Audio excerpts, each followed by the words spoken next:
Welcome, brave souls, to another haunting chapter of Ghost Girl Diaries, where the supernatural awaits, transmitting from the other side, where paranormal meets glamour. I'm your host this evening, Krystal Leandra, the Queen of the Dead, a paranormal filmmaker and investigator, and the glam behind the ghost hunt. Here we dive into spine-chilling hauntings, explore the unknown, and uncover the secrets across the most haunted locations in the world. Whether you're a believer or a skeptic, you're in for a thrill. So grab your EMF meter, your crystals, and your cross, because things are about to get supernatural with a little bit of glam. Let's get haunted. This is Ghost Girl Diaries. By mirror's gleam and the candle's flame, step inside. This world's not tame. With haunted tales and lashes grand, you've just crossed into ghosts and glam. Welcome. They say that grief can drive a woman mad.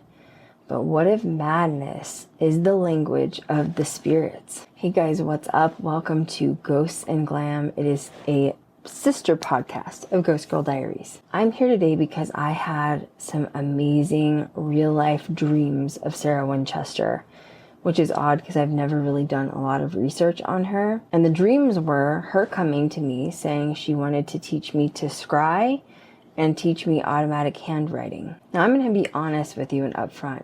I'm actually a little fearful, or I was fearful of the Winchester house. I'm not now. I was under the assumption of everyone else, which was there were possibly hundreds of spirits there due to all the rooms that she built, tore down, and rebuilt yet again. But that's not quite the story that I got when channeling and experiencing Sarah's energy. So sit back, put me on the big screen on TV if you want to for the podcast, or listen to it on Spotify. Today we're going to do my makeup and talk about some ghosts and glam. This is a side hack, by the way. Clear calamine lotion has been my best friend I've learned for summer.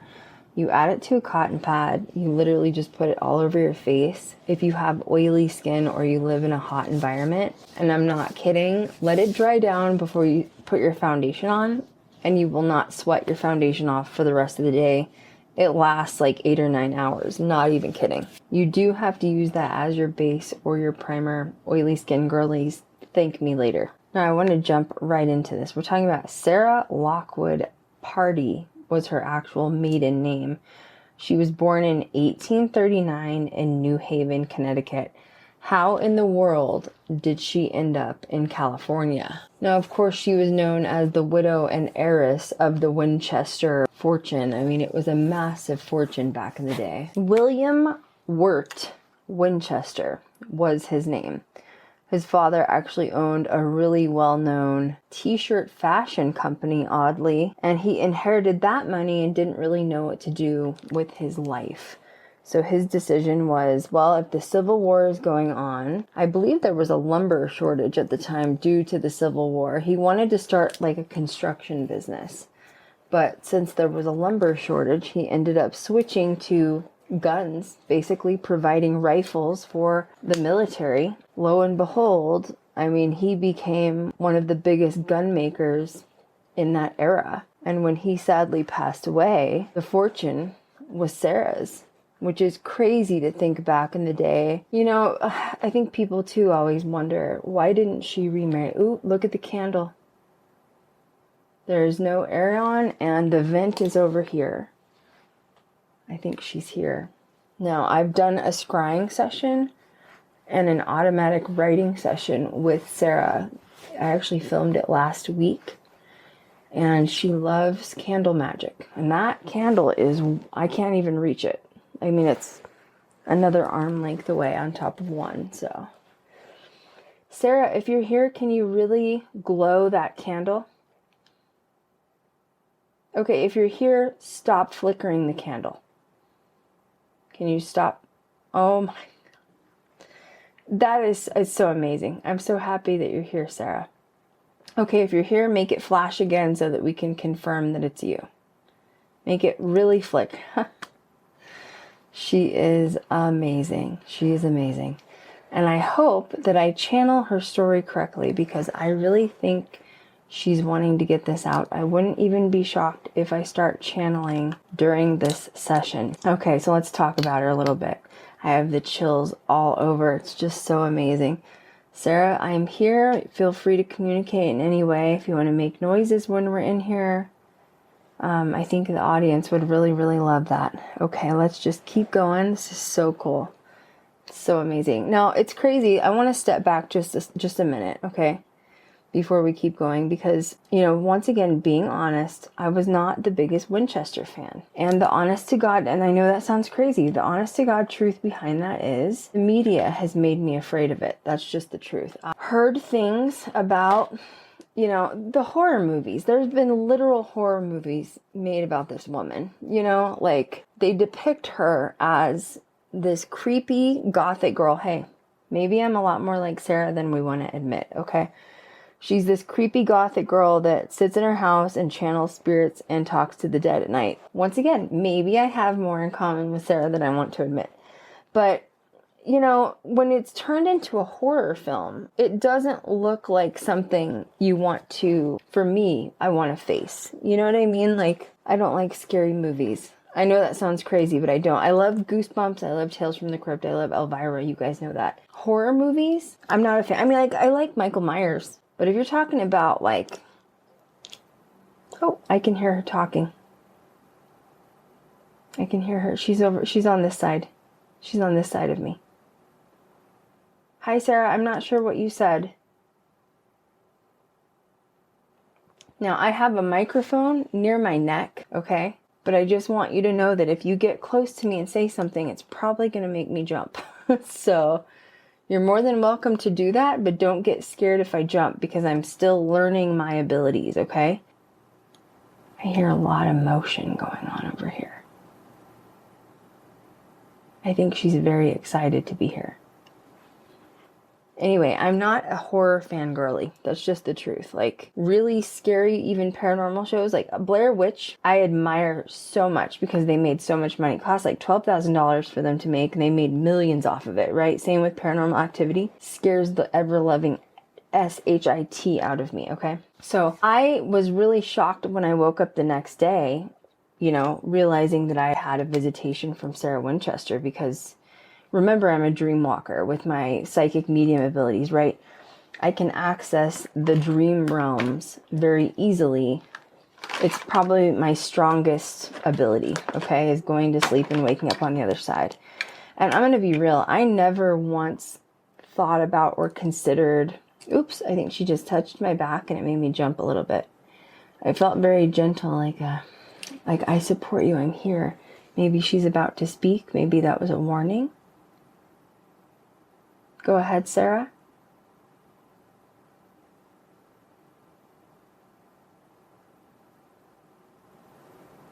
I definitely still hear motion on this side of me.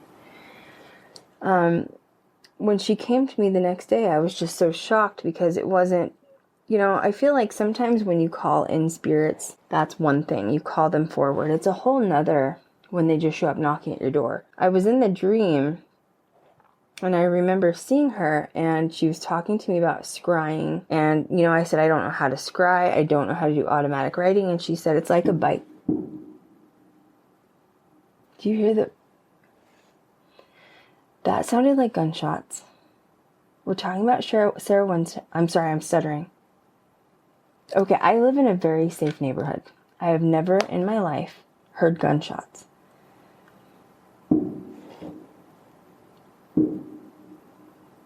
No freaking way. This has to be paranormal. I hope to God I caught that on audio. Also, it makes me nervous if there's guns outside, but I mean, it could be fireworks, right? We're close to the 4th of July. That's odd timing, though. Just for the record, that's odd timing. So anyway, she comes to me in this dream. I said, I don't know how to scry. I don't know how to do any of this. And she said, it's like a bike. You just have to train yourself and learn how to go, how to do it. You got to do it over and over again. And it's just practice. You'll get better each time you do it. And I said to her in the dream, I remember looking at her, I said, are you Sarah Winchester? How I knew that, I couldn't answer you. Because obviously I've seen pictures of her, but it's not like a muscle memory type of thing. And she goes, yes, I'm Sarah Winchester.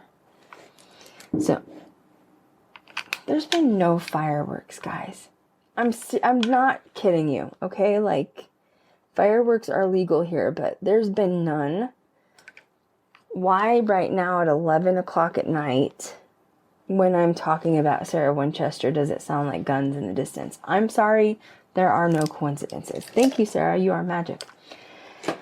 Anyway, I want to talk about her life. I'm a little shaken up because there's just like so much energy going on right now. Where is my face powder? I will have a list of everything that I'm using also in the description. Now, she had a really interesting life. She also had a daughter, her daughter Annie, who died as an infant. Her husband's death was in 1881. He died from tuberculosis, and she inherited, which was 20 million at the time.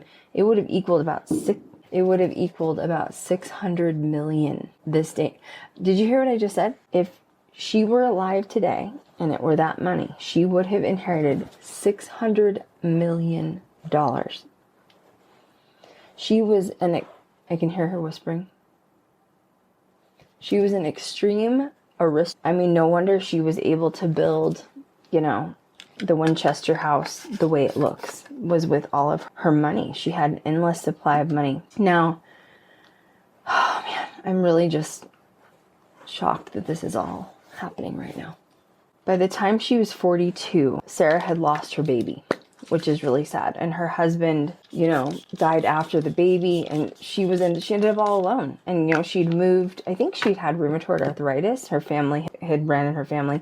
She also lost a lot of family on the East Coast from where she was in Connecticut. And so a lot of her family had died and crossed over. It is my personal belief, what I have channeled, that I need to get my blush out, and I'm like trying not to make sudden movements because spirits don't like you to move fast sometimes when they're communicating. Anyway, Sarah, it's my belief that she wanted to communicate with her family that had crossed over, and that included her unborn child, or her infant child that died, as well as her husband.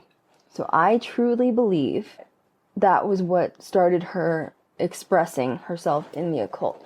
Now remember, we're talking the late 1800s, okay? Technically, Salem is over at this point, okay? Because Salem was, 1692. That doesn't mean witch hunts are still over, okay? And especially strong, powerful women, still to this day, strong, powerful women are a problem, right? And I truly think that Sarah didn't want people to know her occult practices because she didn't want to be hung at the stake. Once again, I'm not saying it was still relevant at that time, but there was still a lot of fear at that time. Ooh, I can feel her really close to my back all of a sudden.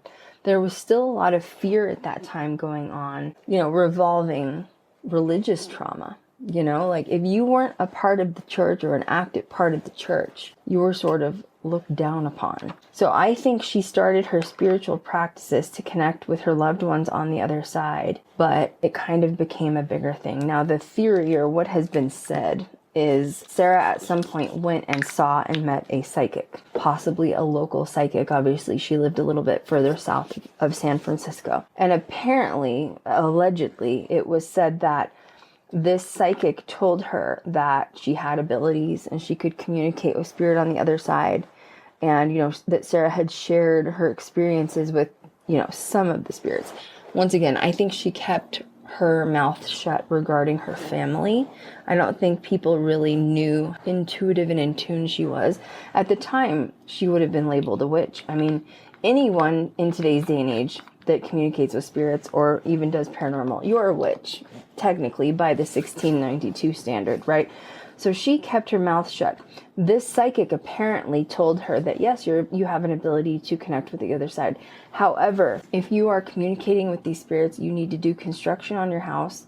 I believe it was in Sarah's defense that she was building these rooms to cross spirits over. However, the psychic told her and scared her out of fear-based trauma, like always, that if she stopped building, she would die.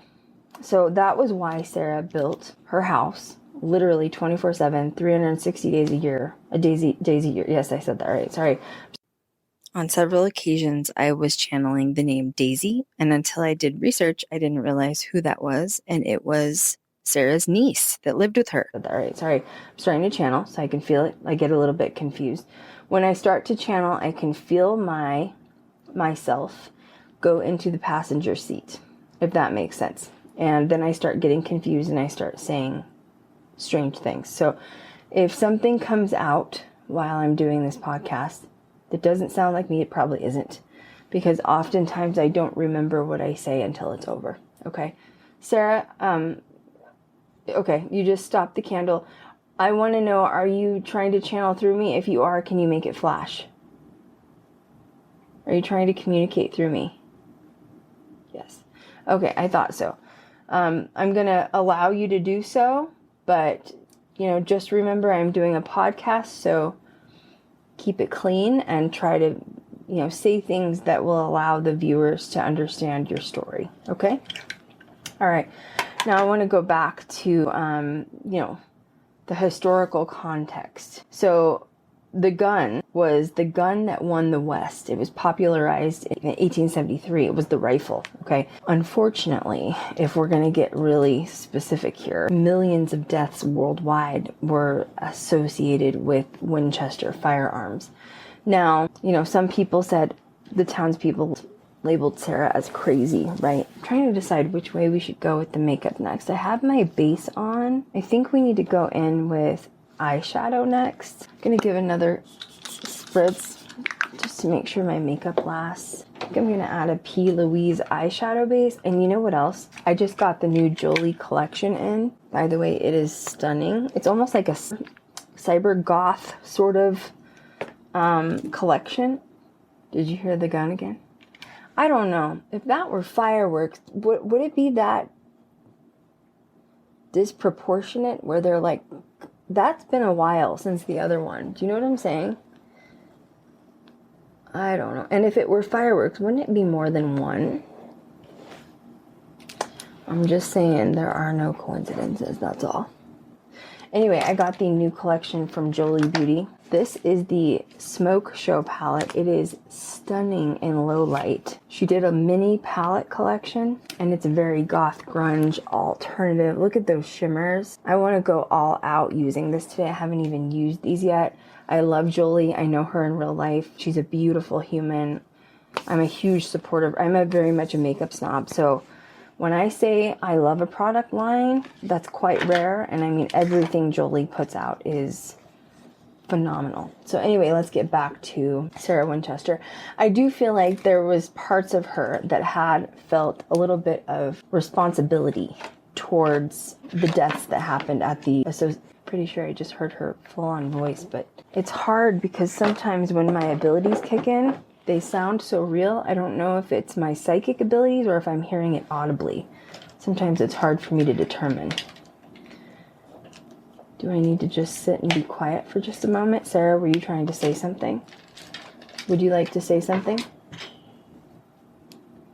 I really think that she had somewhat of a spiritual toll being tied to her of, she wouldn't have had this said fortune if it wouldn't have been for at the hands of all of these deaths. I think that spiritually she felt like a very sense of responsibility on her hands, and I do believe she was connecting with the spirits that were, died at the hands of these guns. Now it's interesting, during my scrying session, I did ask her, I said, do you believe you were crossing souls over that died at the hands of the guns? And she said yes. You can see this on my Patreon page, okay? I asked her how many souls that she believed she had crossed over, and she said between 200 to 250. I also asked her in this session, I said, how many entities reside within the home now, currently, inside of the Winchester house? She said none, only her. I asked her if she had crossed over. She said no. I asked her if she had intended to cross over. She said no. So a lot of people that go into Winchester claim like they're experiencing all of these energies. I don't think that's true. I think it's her. I also asked her if she liked the current owners of the Winchester house, she said yes, she adores them, which is really good because we've heard some bad things about people, obviously, from other locations. So that made me really happy to know that the people that are currently running it, that she cares for them. And she just thinks that's her house and she has no intention whatsoever to cross over. I think I'm going to go in with a darker black next. Actually, no. You know what? We're going to dip into this taupey shade just for a little bit of blending, and then we'll go in with the black. Now, I had to write this down because it's so large. I was not going to remember this. So, San Jose, California, 8-room farmhouse, just a farmhouse, expanded into 160 rooms, square footage over 24,000 square feet. Rooms include 40 bedrooms, 2 ballrooms, 47 fireplaces. Once again, she likes fire magic. She stopped it right as I said it. Sarah, if you love fire... Wait, stop it. Stop the candle again. Stop the flame. Thank you. If you like fire magic, make that thing go. Tell us how much you like fire magic. Oh, so she used the fireplaces to communicate with spirits. Okay, there we go.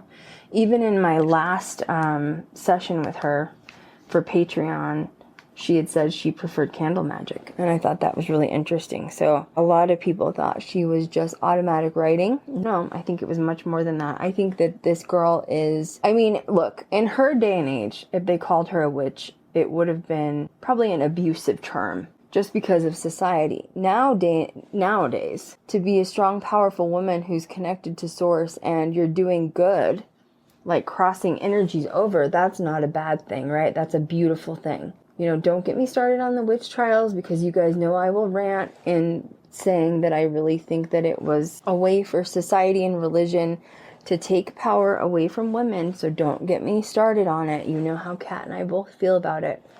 But anyway, I think Sarah was very talented, and I think she was completely connected to her higher self. And I think that she sort of had to hide that away from society, which is why most people thought she was kind of this weird, creepy recluse. So now, why would a house like that have 47? I just heard a door close, and there's no way, because I have this door shut. My doors in my house can't really shut. So 10,000 windows, stairs that go nowhere, doors to walls, construction nonstop for 38 years from 1886 to 1922. Sarah believed that she had to keep building or she would die. Now, she did truly believe that, which is such a shame that, you know, a psychic would instill that fear into her. I think that the psychic probably instilled that fear in her in hopes that Sarah would come back for more readings. I think she knew that Sarah had a lot of money. So she fed off of those fears to sort of use herself as somewhat of a prophet to Sarah. I don't know where that information just came from, but I hope that I said that correctly. But I think she spent so much time in that house, she never really wanted to leave. Now, a lot of people describe the house itself as like a labyrinth inside, like an actual maze, because sometimes the stairs go in different directions. Now, people in that time period, or allegedly, or servants had claimed that she slept in different rooms to confuse the spirits. But what I had channeled the other day was not because she was trying to necessarily confuse them, because she was hiding from them. I think that her abilities were so strong and she was connecting with source and spirit constantly that she almost didn't know how to turn that ability off.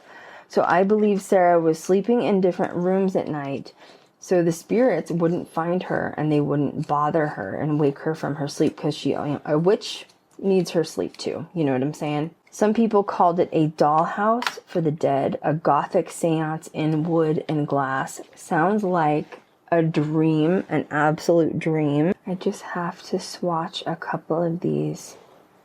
Beautiful. Oh, they're just gorgeous and buttery.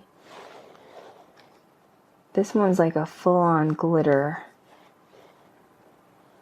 There's two. Oh man. There's two more glitters in this palette. You know what this kind of reminds me of? The shimmers that were in the Jeffree Star palette. Like, this might be a good dupe I know it's smaller, but I mean, Jolie is just, her quality is unmatched. I think I'm gonna go with this silver. Man, that is just, look at that. That is gorgeous. Holy cow. You know, makeup like this just is orgasmic. That's all I'm gonna say. This is why I'm a makeup snob, okay? This is why. So many people are like, why don't you use, you know, Natasha Denona or all these big brands? Because they're not very good. I'm gonna take another silver just above the brow. It's a little more of a shimmery see-through silver. That is Smoke Show. This is a gorgeous palette. And I know that I might be taking it a little far, but like, what else is new? That's just who I am. I'm gonna take this darker shimmer and just lightly add some to this outer corner. You see it? This is called Spotlight. Beautiful. You know, a lot of people said she was a recluse and didn't leave the house. I think she just didn't want to be seen or known by people. I think that she was very much a gothic girl of that time period. And I mean, she always wore black. And of course, the townspeople said she was constantly in, quote, mourning because of the loss of her husband and her child. I really think she was a goth girl.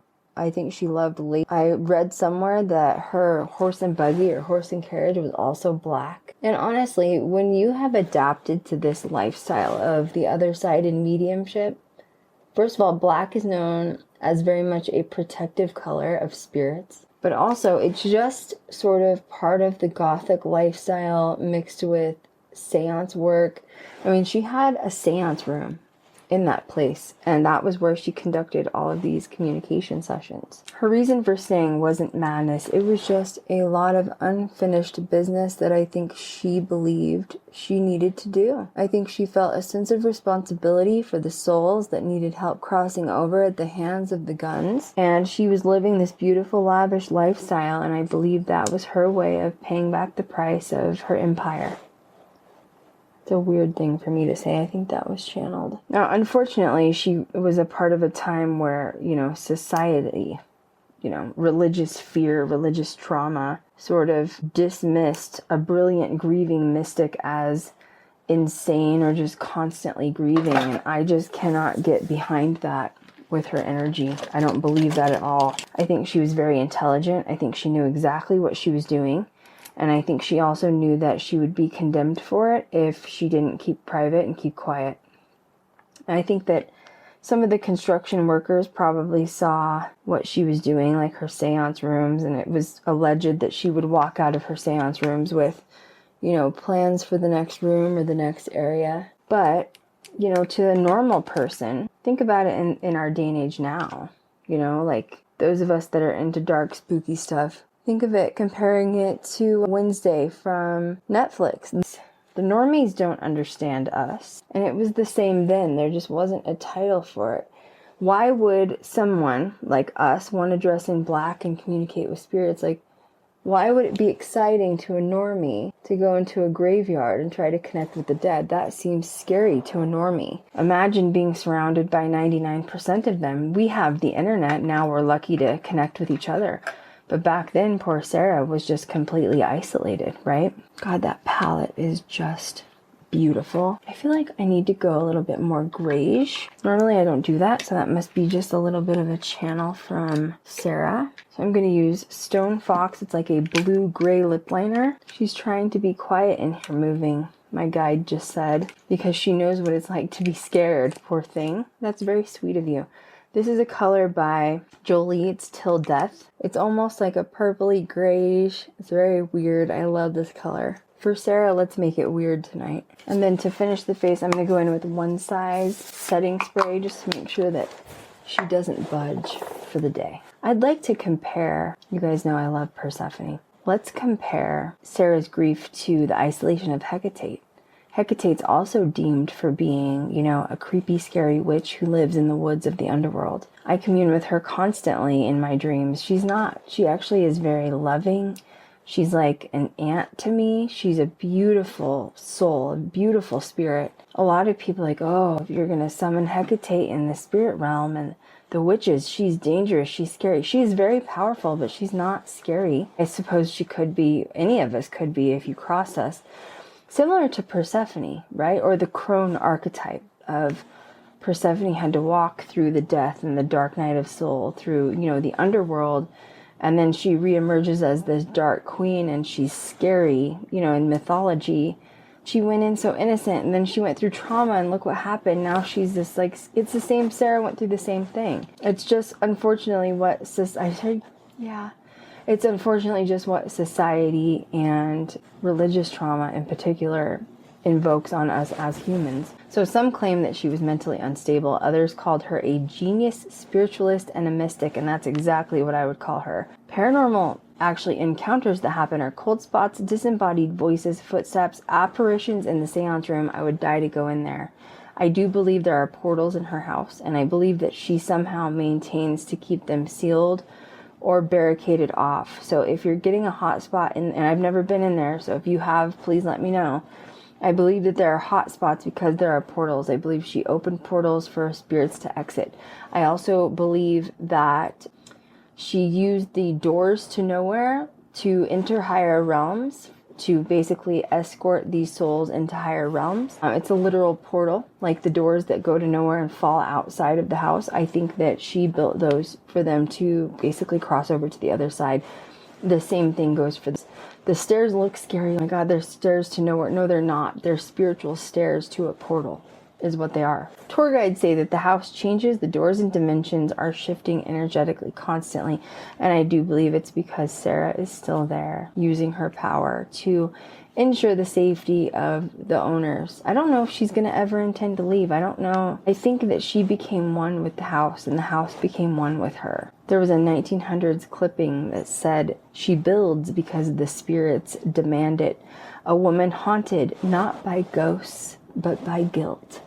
Which I also don't believe that, once again, because it's only our nature as humans to demonize a woman that's powerful and connected to the spirit realm. So now I feel like we should reflect on everything that has been said and what we've talked about with Sarah. Was Sarah actually building a trap for the damned, like people claim? Or was it a sanctuary for redemption? I would love for you to leave a comment, and I invite your theories to come in, especially if you have been there. I absolutely have to make she actually, when I did the automatic handwriting session with Sarah, she invited me to the Winchester house. You'll see that on my Patreon page.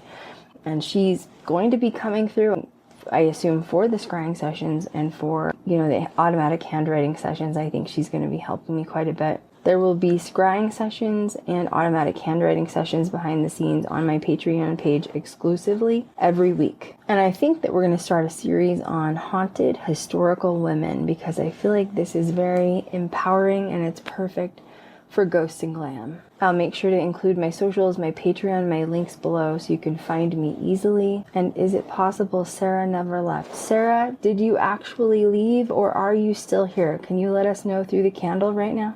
Can you make the candle flicker? She is still here. Absolutely. That's amazing. All right, let's chat about the ending of the widow's legacy. Perhaps Sarah wasn't building a house for the dead, but carving a cathedral for grief, so that no soul will ever be forgotten. She was indeed a light worker among us. She was indeed ahead of her time. And I like how every time I say something, she pauses the candle flame and then flickers it to agree with me. Do you actually agree with me, Sarah, with everything that I'm saying? I really appreciate that you're here. It's amazing. Maybe she wasn't actually running from ghosts. Maybe she was just guiding them home. As always, thank you for stepping into the haunted corridors with me. If you felt the chills tonight, don't forget to subscribe to all of my channels, including Spotify and YouTube, and leave me a comment and a review. It helps me to continue build this little strange world of ghosts and glam. And before I go, I wanted to share another sort of special message with you guys. You may have noticed that Kat has not been here for a couple of weeks, my co-host. We keep running into ongoing scheduling conflicts, unfortunately, and I know I've talked about this previously. She works full-time, and it has been really hard for us to get together. My absolute goal is to make sure that Patreon subscribers have access to a weekly podcast Wednesdays first before anyone else.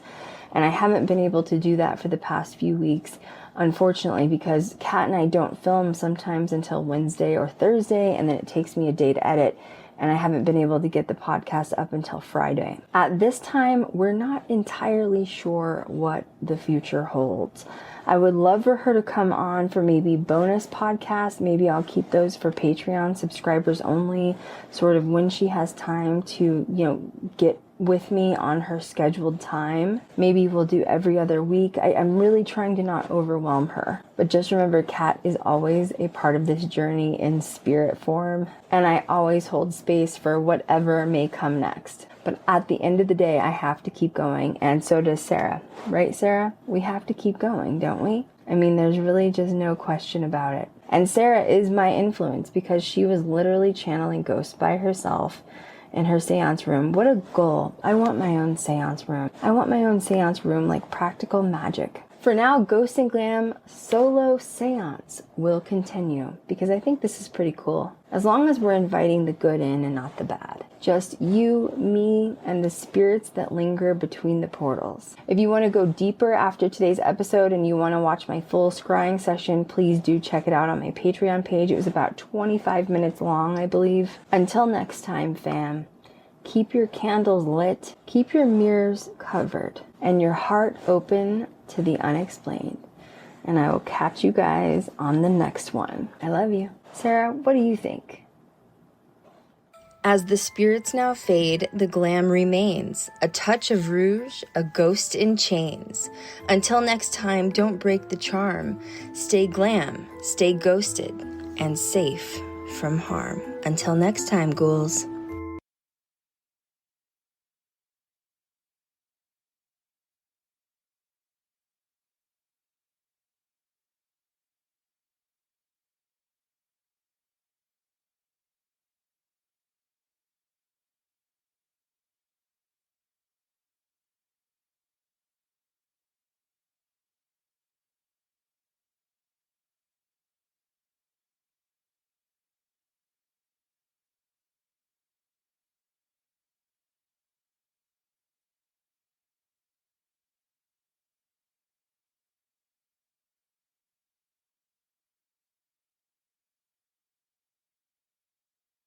And that's a wrap on today's episode of Ghost Girl Diaries. Thank you so much for joining me in my crypt. If you loved what you heard, be sure to subscribe, like, and comment. It helps the ghostly adventures continue. And also don't forget to follow me on all social media platforms. You can search for Krystal Leandra or Ghost Girl Diaries. Please support me on both. This is where you can catch exclusive content, behind the scenes footage, and stay up to date on all things paranormal and glam. And as always, stay curious, stay fearless, and stay spooky. And I'll catch you next time on Ghost Girl Diaries, where the dead never rest, and neither do we. Until then, my ghoulish friends, sweet screams.